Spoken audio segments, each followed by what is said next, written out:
Okay, this is Tim here, Rock Guitar Now, and I'm taking a look at the lawsuit complaint, which I guess it's a rough draft that Linda, Morning Mayan, may be filing.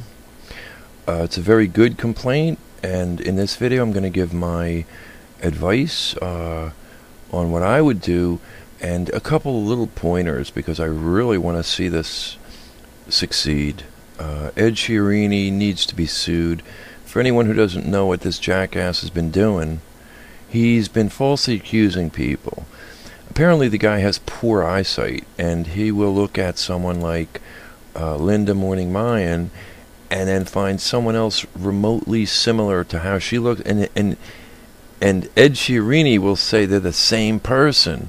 Some woman with cancer or something. She looks a little like Linda, so he claims that they're the same person, and that he also says Linda is running a scam pretending she has cancer to get donations. See, this guy Ed Sheeran, his main channel is DallasGoldBug. He makes tons of these videos falsely accusing people. So before anyone says something about another person, they have to be careful. They can't falsely accuse people and then interfere with their income or their friendships. It's called defamation. DallasGoldBug accuses this and that of being fake, and that there's actors. He takes two totally different people and says they're the same people, and that means that obviously someone's lying, which is defamation. And here's Linda Morning Mayan talking about the lawsuit a little bit. Everybody, this is Linda. Well, somebody sent me a video that I'm going to link in a second, having to do with a nefarious character here on YouTube known as DallasGoldBug. He has a very huge website called Delaware One, where he spreads lies, mostly about celebrities and YouTube.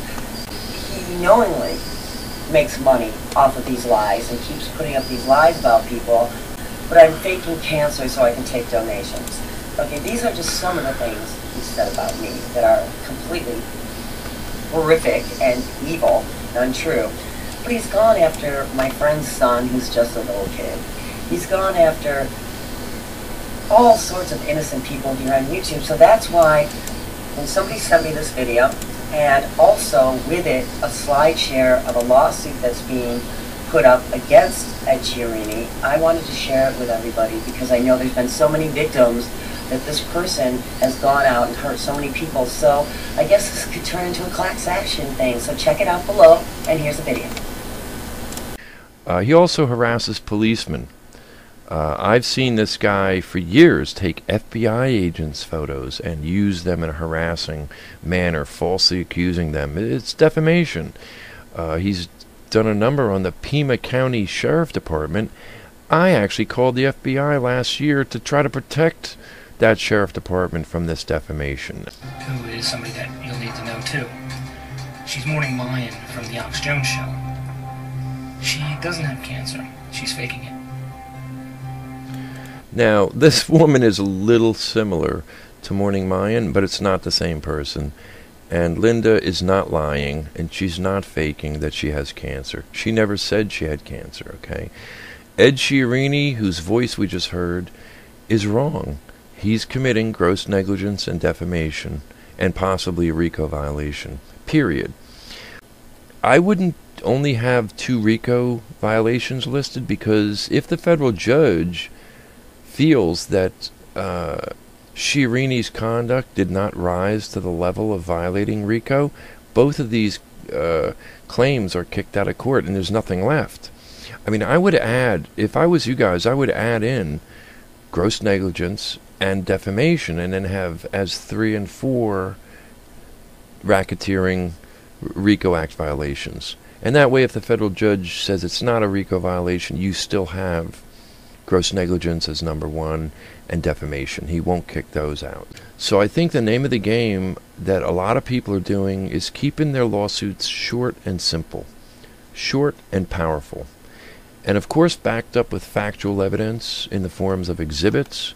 You want to get Sheeran's typed statements as screenshots, You can actually take the video clips from Chiarini's videos and include them on a DVD and submit that into federal court. That's what I did with my YouTube lawsuit a year and a half ago, which the judge wants me to amend and refile, which I'm in the process of doing.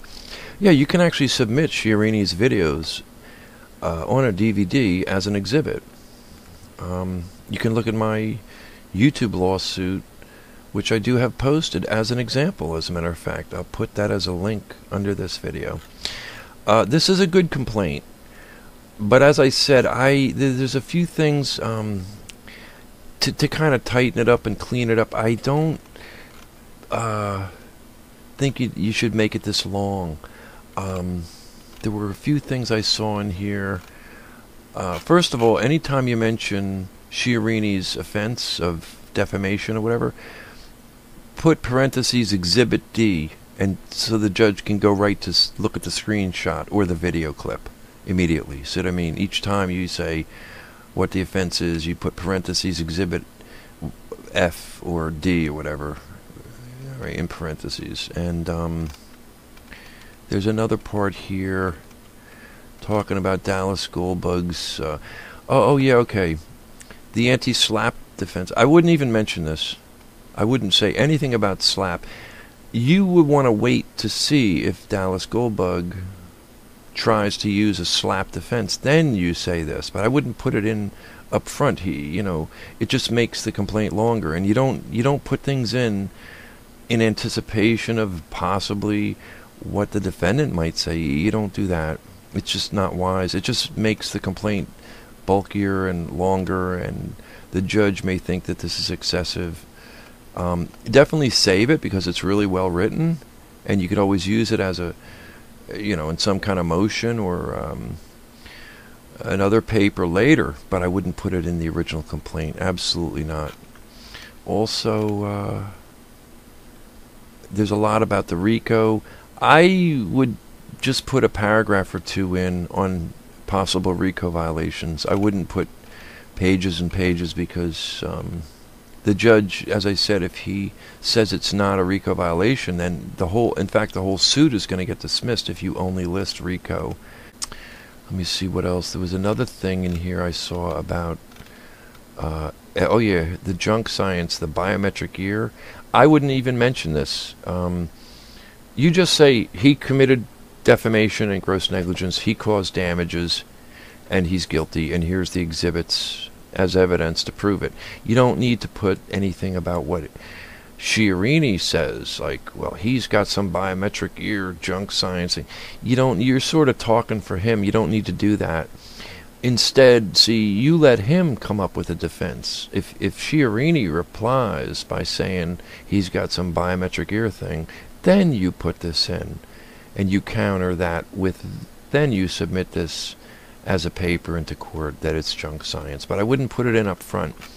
In fact, by you putting it in the original complaint, it can almost give the federal judge a chance to kind of get intrigued or something and think, oh, maybe this defendant really does have something scientific and he's just genuinely innocent, just made a mistake, and he shouldn't be. See, you don't want to give him the chance to do that. I wouldn't mention anything about this in the complaint. The complaint, it should be short and sweet and powerful. Easy to read. A judge can read it in 20 minutes and feel good and look right at the exhibits and say, yeah, this is a good case. These little critiques I gave, I wouldn't just delete them. As I was saying, save them. I would take them out. Most of the RICO stuff I would take out and save for another filing if need be, and the junk science biometric ear section, I would take that out and save it in case Chiarini raises that as a defense. So it's very good. Yeah, here's more on the ear biometrics. I wouldn't even put that in. Would be Chiarini's defense. You never want to introduce something that may help the defendant, that's supposed to be their defense. You don't do that unless they submit it. Then you come in to counter it. And yeah, he does fuel gang stalking, certainly. Yes, that's very good to put in. A couple of screenshots of some of Chiarini's statements would be good as exhibits so the judge can immediately see just by skimming over this. It's a bit lengthy, as I said. How many pages is this? You could probably whittle this down. You have to remember, the federal judge who's going to be reading your suit, your complaint, he's not going to know anything about anything. He's a totally neutral person. And if you come in with all these things about biometric ear, complicated things that could be true, the judge doesn't know, it may lopside the case into Chiarini's favor a little. You don't want to do that. Anything about Well-Aware's mission statement, I wouldn't put any of this in. Not now. It just makes it too lengthy. There's no need for that. It's not required. It just can add confusion. Other people's connections. You don't need to get this in depth, is what I mean. Later, if it's challenged, sure, submit this stuff. So I would definitely save it. But I would whittle this down, this is just my advice, to like 14 pages. I think it's 24 pages plus exhibits. Yeah, I would whittle this down to like 13, 14 pages plus exhibits and make it nice and powerful, easy to read, plain English. Don't bring up anything that Chiarini might try to raise as a defense. You wait till he comes up with something about ear biometrics. You don't do that yourself. You can just end up confusing the case. See what I mean? You want to keep it nice and simple and powerful. So when the federal judge reads it, he feels good, and he knows exactly what you're saying. Doesn't have to get into all these complicated areas. He just sees it's defamation, false accusations. This guy Chiarini is guilty. That's